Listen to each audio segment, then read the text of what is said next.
My name is Julie Weiss, also known as the Marathon Goddess. Okay.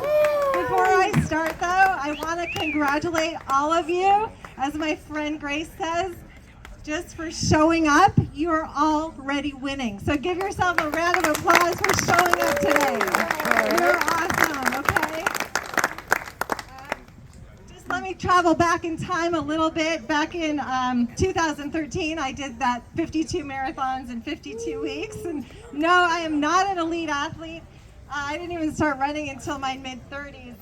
As a teenager, I got into a lot of trouble, and I continued to get into trouble into my 30s and was just drinking too much and feeling really lost. I was struggling. My self-worth was really struggling. And so I was going to go on this trip with my family to Hawaii, and I thought, okay, this is the trip. I'm going to finally get healthy. I'm going to get it together. I'm going to go on a run. I'm going to do this. So I went on a 20-minute run, went out too fast. I was just like collapsed there on the sand. I thought I was going to die, but something inside of me came alive that day. And for the first time, I felt like I was just connected to my soul, my body, to the ocean. And so when I got back to Santa Monica, I continued to run, and I signed up for a marathon, the LA Marathon, made all the newbie mistakes, hit the wall by mile 12. But my dad became my biggest fan, right? We didn't have the best relationship when I was growing up, but the running brought us together, and my dad became my biggest fan, and I was going to qualify for Boston. I was going to train, and I was going to qualify.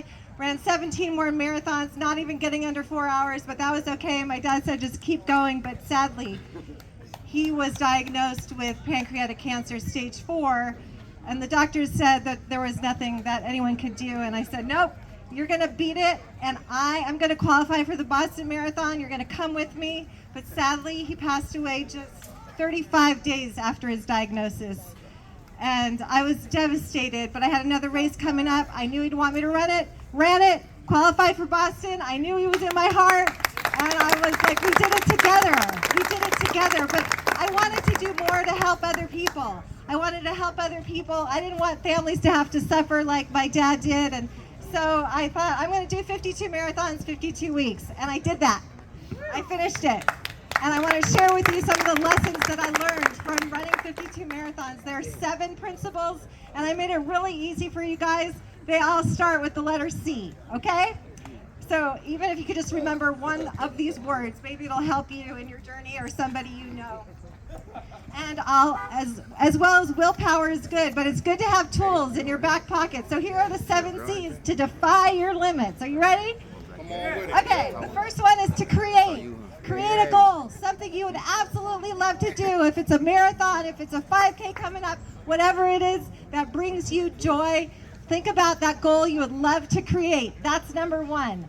Number 2 is certainty. You have to have certainty. You have to believe with absolute certainty that you are worthy of this goal. You are worthy of this abundance.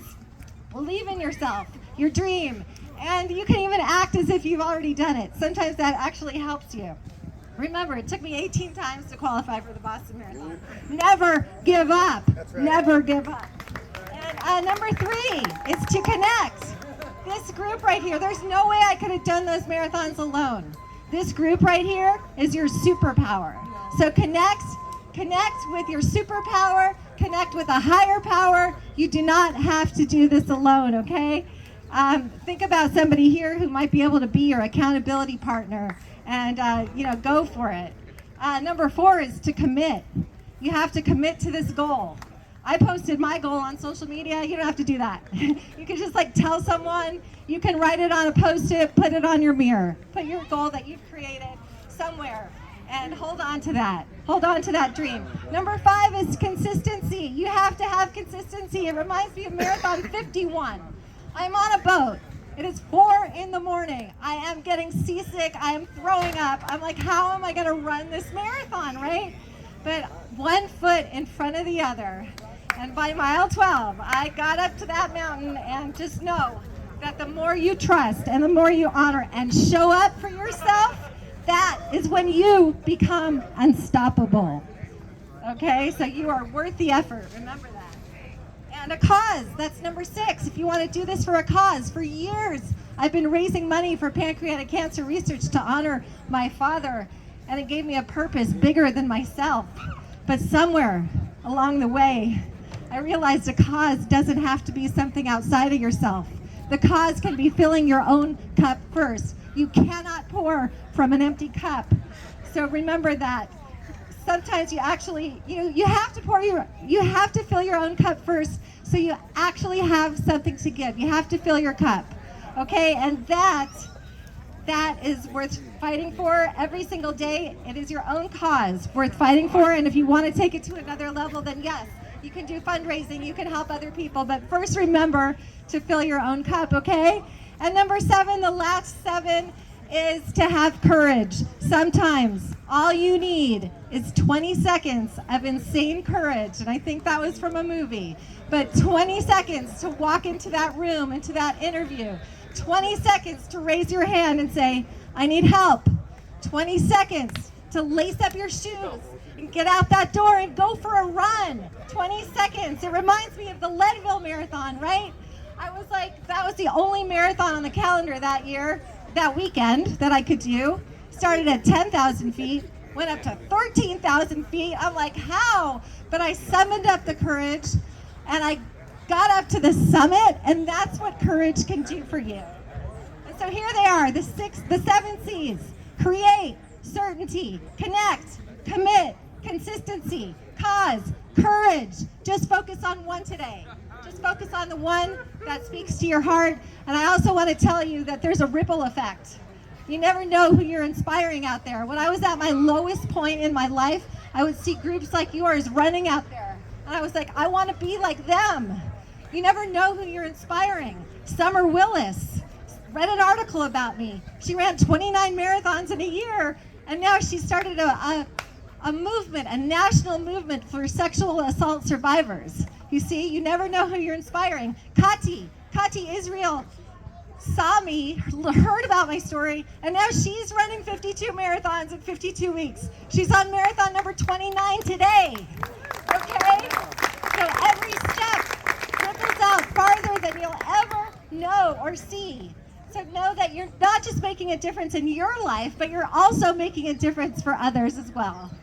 And remember, it doesn't matter how long it takes. The miles don't just build your legs, they build your belief. When I finished my 52nd marathon, I had raised $200,000, but my goal was $1 million. It took me 10 more years to raise that $1 million, but I never, ever gave up. Okay? Never give up. And in closing, I just want to say that it gets even better. Just last month, a new drug came out that helps pancreatic cancer patients. It helps them double their survival rate. Double. Okay? So just pick one C this week. Commit, create, consistency, cause, courage, certainty. Remember that your light can create real world miracles. Go shine today. Have a great run. 'Cause we got this.